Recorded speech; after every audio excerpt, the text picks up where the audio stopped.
to bring them here. Because prevention of child abuse is not always the first thing that we think about when we think about trauma-informed schools. But the reality is the education system is the system that reaches the most kids.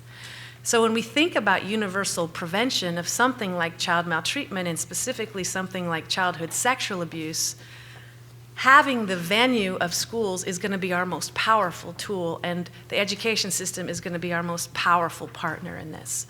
So the three people I'm bringing to you today have done this work in schools, have broken down some of the barriers to implementation, and have good stories to tell about how this has been successful in their respective areas. So we'll start with Dr. Mary Pulido, and I'm going to bring yours up, Mary. And it's called Building a School Community? Is that yours? Yeah, okay, that's yours. Should be it. And I will even do it from slideshow beginning. Yeah. Look at that. It works. Does that look right? Yes. Okay. So, Dr. Pulido, I'm not ready for you yet. So I get to brag about you a little. Dr. Pulido serves as the executive director for the New York Society for the Prevention of Cruelty to Children. This was the first child protective agency to be formed in the world. I mean, they can actually tout that. The NYSPCC provides mental health, legal, and education services to children and families in the Child Protective Service area. She's the principal investigator of a very innovative childhood sexual abuse prevention trial that was done in the Bronx, in many schools across the Bronx. She did a randomized controlled trial in the Bronx, and this is the most powerful design that we can implement to show the effectiveness of programs. And she was able to do that, and I hope that we get the chance to hear how she worked with schools and how she overcame some of the barriers, both with parents and administrators, to make sure this happened. And the country of Greece, the whole country of Greece is now working with Mary on her programs to do wide scale uptake in that country. Among her many accolades, Mary is the recipient of one of the first NIH grants to fund a childhood sexual abuse program. So I'm going to have Mary come up and talk to you about this program and some of the ways that she's been able to be successful. So help me welcome Mary, please.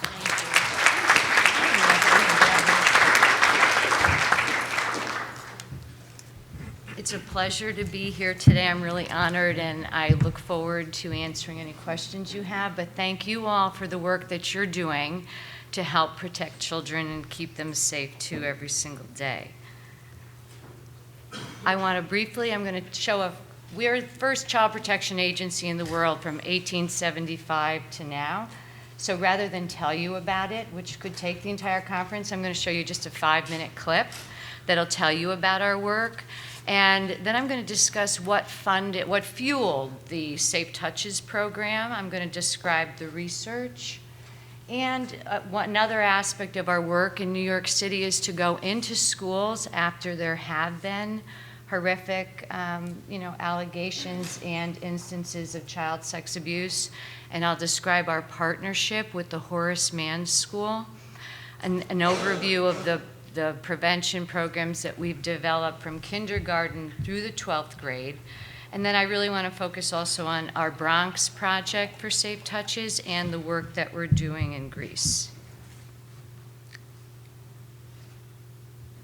So here's just a quick video. It puts our work in context.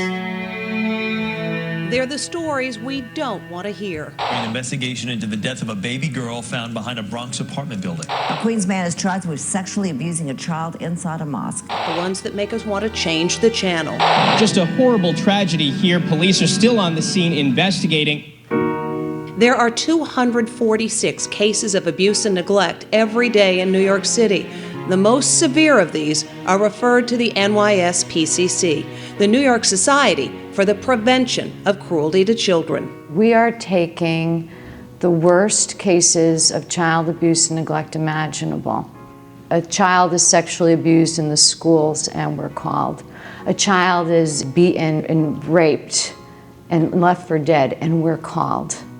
They're the children that are witnessing homicides of their parents, or one parent killed the other. The stories are heartbreaking.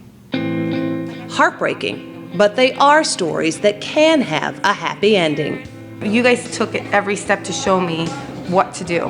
Because the goal is to restore and repair, and that's what you've done. Sidra was sent to court-ordered parenting classes at the NYSPCC after she abandoned her little boy at school. A single mom, she was overwhelmed by all the responsibility. I actually left him at school. I didn't pick him up because that's when I had tried to inhale dust off because I didn't want to think anymore. It was the only thing I could do to shut down my brain. I didn't want to live anymore. When Sidra recovered, she and little Kakaya came to the society where Sidra worked with a therapist on healthy parenting. I didn't know how to play, but Jessica, the supervisor, the therapeutic supervisor, she made me feel comfortable. And instead of just assuming that he wants to train or like any case that he's reaching for, ask him, do you want me to help you with that? Or do you have that? It is the latest chapter in a story that begins with the little girl who wore this dress. Her name was Mary Ellen, and she'd been cruelly beaten and stabbed when she was 11. Back in 1875, laws protected animals, not children. So two men, Elbridge Gerry and Henry Berg, used animal welfare laws to prosecute Mary Ellen's abuser. It was the beginning of the New York Society for the Prevention of Cruelty to Children, whose mission is simple. Children deserve to be happy. Children deserve to be cared for. And when they are not, the NYSPCC is there to help them heal. Would you like a hug? It might make you feel better. Yes. Okay. With as many as 1 in 4 girls and 1 in 6 boys victims of sexual abuse, schools bring in the Society's Safe Touches program to help students open up if they are a victim. We go into New York City schools and we teach children about, first of all, what parts of their body are private. From there, we go into what touches are safe and what touches are not safe. And the idea is that we are teaching them training for if they were ever to get a not safe touch, how to protect themselves. 98% of teachers believe it helps children understand their own personal safety. The Society advocates for child protection legislation, provides advanced level training for professionals, and is a resource for professionals to help them debrief and cope with their challenging work. We do bear witness to stories of sadness and shame, and we also bear witness to tremendous stories of hope and resilience. And that is what carries many of us through. But the primary focus is always on the children. The NYSPCC helps families heal through supervised visitation and parenting classes to rebuild critical bonds between parents and children. Okay, very good. And then you can hug them and say, I'll see you next Sunday or something, right? And its trauma recovery program helps heal the wounds from abuse and neglect. 9 in 10 children who've been a part of the program are markedly better able to manage anxiety and stress so they can lead happy, healthy lives. Kids like Jada, who was 7 when she first came to the society. She'd been sexually abused by a neighbor. I used to be really shy. I used to walk in like I don't know anyone, so I didn't really feel like talking. But what I really learned is that if you come to therapy, you're gonna get help. You're gonna get the things that you need. It won't take like a day, it'll take like a couple of months or years, but they'll still be there if you need them. We came here 5 years ago. We were both a mess, okay? And as I look at her today, you know, the things that she's overcome and the obstacles that she had to go through to get to where she's at, I'm so proud of her. As we spoke, Jada's therapist, Paige, listened in awe. It's been such a privilege to bear witness to so much healing and to see her sort of inch by inch at her own pace. I think that's what's so moving. I can almost see it, that dream I'm dreaming. And on the subject of moving, my dance teacher gave me a scholarship for high school. You're kidding. Oh my God, I just got chills. Gonna keep my head held high. When I'm dancing and everyone's staring, I feel like I'm the only one dancing and I'm in my own flow and I'm trying my best. But at the end of the day, I feel like I'm amazing, like I'm doing everything right and I feel happy. It's the climb. And what can one possibly say to those who make it possible for a once scared little girl to dance? Thank you for everything that they've done for me and my daughter. And thank you for understanding that kids will need it as well. Thank you. Thank you. Thank you so much. I'm so grateful. I really am. Thank you.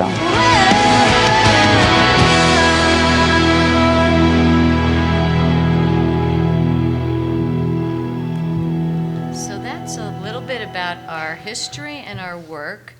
And, you know, one of the things that we're always trying to figure out is how to prevent. That's our title, Prevention of Cruelty to Children. You know, and we know that the most vulnerable ages are when the children are younger. So, you know, we said we need to, you know, develop the Safe Touches program so we can get out there in the schools. Unfortunately, we know most parents don't have conversations with their children, you know, as regularly about protection and child safety as we'd like. And, you know, children, at least the children too that we're seeing in our clinic, many of them don't disclose for at least a year, which means they are in pain, and it means the perpetrators are also still out there. So we wanted to be proactive. And I have the, you know, really, it's an honor of talking to many adult survivors who have now joined with us to help promote Safe Touches. And I can't count how many times survivors have come to me and said, I wish there was a program like this when I was a child, because I didn't know what to do. So the other thing along with this is we have a history of building relationships with the New York City public school system.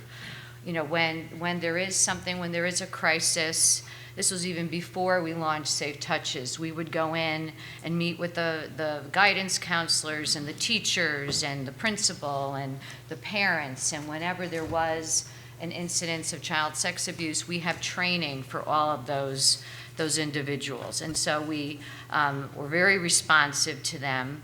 There's one office involved in just overseeing all child abuse prevention for New York City, and we formed an alliance with these individuals so that whenever there was something they needed our help on, they were able to call us, and they reported to the chancellor's office. So that also gave us the ability, when we were ready to launch a research project, they knew our work and they were familiar with us, and we gave many, workshops to teachers and the parent associations after there were incidents in New York City. So Safe Touches is designed to be short, because children's attention spans are only so long, but it's for kindergarten through the 3rd grade. It runs around 45 minutes. Our facilitators are clinicians. They're all master's level clinicians. And the emphasis on the curriculum, the skits that I'm going to show you, actually I'm going to show you one, it's not on stranger danger, because we know that 90% of people, that are abusing children are people that the children know and trust. To involve the parents, we send a coloring book home, reinforcing what the children learned in the workshop. And we launched Safe Touches in 2007. And because, again, that we had a good relationship with the schools, it was embraced. We went in and explained it in letters and meetings, and they welcomed us in. And to date in New York City, we've reached over 22,000 children with the program. These are the key learning concepts that they're going to get in this 45-minute workshop. First of all, it's the private parts. And then what to do, what's the difference between a safe touch and a not safe touch? And at one point the children are all shouting, it is never the child's fault, because we want them to take that back because of the guilt that's often, enmeshed in the actions and the guilt that a perpetrator tries to make the children feel. Safe touches can happen, I mean, unsafe touches can happen to boys is a concept that is new to a lot of the children because they still have this, oh, I thought only girls could have it. So the curriculum and the skits also emphasize that. The fact that it's not stranger danger, that 90% is by someone they know, and that they should, who they can tell, and we have them identify people, a whole constellation of people. It's not just, I would tell my mom. Well, if your mom's not there, who would you tell? And if you were in school, who would you tell? You know, and if your mom and dad aren't available, who else in your family would you tell? So they outline a whole group. And we also emphasize that they have to keep telling, because maybe the first person that they tell won't be listening, or won't hear it, or won't want to hear it. These are the puppets. They all have names. You'll see them in the skit. And then these are the posters that we use with the children to identify what parts of the body are private. And this is a scene that we filmed from a workshop that we also use when we go out to do the trainers. It'll talk about the fact that the children own their bodies, and that where the private parts are, and also we're trying to emphasize that they should trust their feelings. And so if a touch makes them feel confused or icky or scared or sad or just uncomfortable, that's something that they need to act on. Let's see.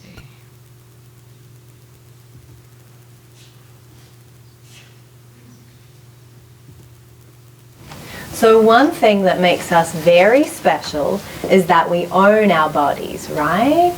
Our bodies are our own private property, and no one should touch us on the private parts of our bodies. Now, the private parts of the body are the parts of our body that we typically cover by a bathing suit. And Edgar and I would like to teach you today how to identify the private parts of the body by playing a guessing game. You ready to play a game? Yeah. Yeah? So we have two posters here of a girl and a boy. Can you see them? Yeah. So what I'm going to do is I'm going to point to a body part, and I'm going to ask you, is it a private part? And I want you to say yes or no. You ready? Yes. Okay, let's begin. Is the hair a private part? No. Who can tell me why it's not a private part? Yeah. It's not a private part because it is not covered with the bathing suit. That's right. There's no bathing suit on her head or his head, right? So what about between the legs? Is between the legs a private part? Yes. Yes, between the legs is a private part. Who can tell me why? It's because it's covered with a bathing suit and you might not feel comfortable with people touching you there. That's right, right? Wow. We typically cover that area between our legs because it's private, right? And it would be uncomfortable if lots of people saw it, right? So we keep that covered and we keep that private. That's exactly right. What about the chest area? Is the chest a private part? Yes! Oh, it is. Who could raise, oh, yes, sometimes. Yes, what do you think? It's covered by a bathing suit. It is covered by a bathing suit. So is the chest area a private part? Let's find out. Only for girls. For girls? Boys don't wear shirts. Yeah, exactly right. So on the girl, it's a private part because there's the bathing suit, right? And on the boys, it's not a private part because there's no bathing suit. Exactly. But they could. But they don't have to. That's right. Very good point. And that's a good point because your body is your own private property, and if it makes you uncomfortable, you can say, don't touch me in that area, right? Absolutely. Right. And let's see, what about the toes? Are the toes a private part? No. No. Who can raise their hand and tell me why the toes aren't a private part? Yeah? It's not covered by a bathing suit. That's exactly right. And then what about, this is the last one, what about the bottom? Is the bottom a private part? Yes! Yes, right? And can you in the back tell me why that's a private part? Because it's covered with a bathing suit. Right, well that's an area we keep covered, right? Especially when we go to the beach. Yeah. And you know what? When we talk about private parts and bottoms and that sorts of things, it can make us feel a little squirmy or wiggly or even giggly inside, right? Can be a little uncomfortable to talk about these things. Outside. Oh, on the outside too, you can feel giggly. That's exactly right. Right? So, you guys did a great job at the guessing game. So what Edgar and I would like you to remember is not safe touches can make you feel like uncomfortable, icky, confused, or even really weird on the inside. Okay? So, I've been doing puppet shows in the schools. I ran a child advocacy center in the Bronx before I took over the NYSPCC. So I was doing puppet shows since like 1995, and there was always this nagging thing. Are they getting this? Are they understanding it? Are they remembering it? Or are we just going in there doing puppet shows? And they like the puppets. So we applied to NIH, and we were able to do a randomized controlled trial in the New York City public schools from 2012 to 2014. We used a measure. There's not a lot of measures out there that were validated for younger children, but the Child Knowledge of Abuse Questionnaire was one of them that was a good fit. And I'm pleased to say that there were significant findings regarding the knowledge acquisition of the intervention group as opposed to the control group. And we also recently published 2 articles on the research in the American Journal of Public Health and in the APSAC Advisor, and I do have copies if anyone would like a copy of the research too. So the aims were, one, to see, are the children really understanding these concepts? Are they getting them? Then we went back a month later and we tested the children again, and we wanted to know, are they remembering them? It's one thing if they got it right after the show, but what's the short-term retention? The other thing that we looked at too was most of these studies did not have a fidelity assessment to make sure that the puppet show was, was every skit done the same way and was every concept covered. So we were looking also at some of the fidelity issues of administration for the study. School-based is where it's at. I just read something that on the way here that said something like, 2/3 of the children in the United States will have had some child sex abuse prevention program, in the course of their school years. So, our question is also, is it working? And most of the studies are normed on white middle-class children. This was a multicultural population, primarily African American and Latino, of 2nd and 3rd graders. We were only in schools that were really considered poor, with a 90%, around a 90% free lunch rate. And again, it was can they determine the difference between safe touches and not safe, and then evaluating what they learned and what they remembered. The Children Knowledge of Abuse Questionnaire that I'll call CCAC, it has 2 subscales. The first subscale identified the inappropriate touch, and then the second subscale was for appropriate touch. Because there's also some studies that have said, these raise children's anxiety, so appropriate touch then goes down. They lose that. And that did not happen in this study. In fact, there was a slight increase in their ability to recognize appropriate touches as well. And then we had fidelity monitoring tools. This is an example of some of the questions that are on the Child Knowledge of Abuse Questionnaire. It's okay for someone to hug you. It's okay to say no to a grown-up. That's something that children struggle with, because what do we teach them all? Obey your grown-ups, right? So that's something that's actually worked into the skits as well. And the tickles and the hugs, if they go on too long, can turn into a not safe touch. So it's really interesting. It was a great questionnaire. They also had stranger danger questions on the inappropriate touch scale, but that was not our focus for this study. This is the timeline. So there was an intervention and a control. The red line is when we administered the Child Knowledge of Abuse questionnaire. So at the baseline, both the intervention and control groups received it. Then we went back a week later. The intervention group saw